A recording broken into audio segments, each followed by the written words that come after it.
Strikes, production cuts, and full-year results are still coming out. That and more coming up on Mining Minutes Wrap-Up.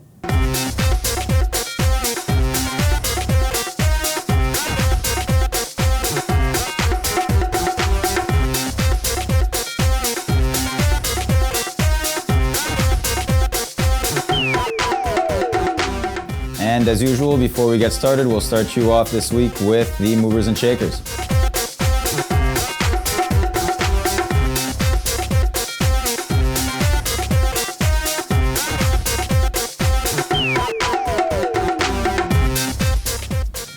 And we start off with Kitco, the Chilean state-owned copper giants who are experiencing issues with copper exports in Chile.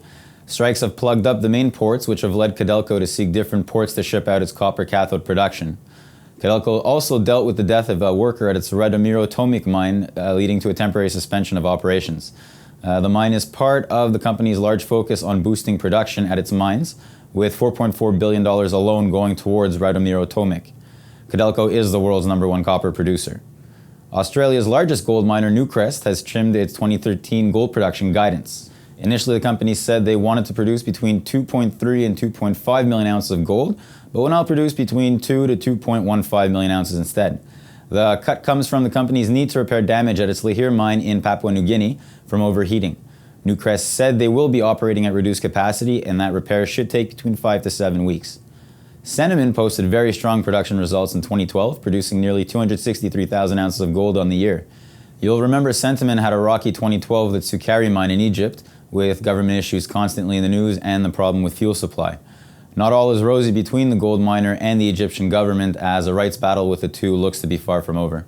Centamin is focused on its Sukari mine, but also holds 4 exploration licenses in Ethiopia. And we'll close it out with Exelon Resources, who reported their full-year results Wednesday. Despite having seen their La Platosa mine shut down for roughly 3 months from July to October due to a mine blockade, the company managed to put out good figures.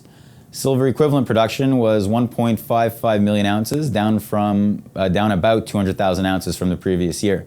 Net income totaled $8.4 million, the second highest in the company's history, while cash costs were just a shade under $6 per silver ounce.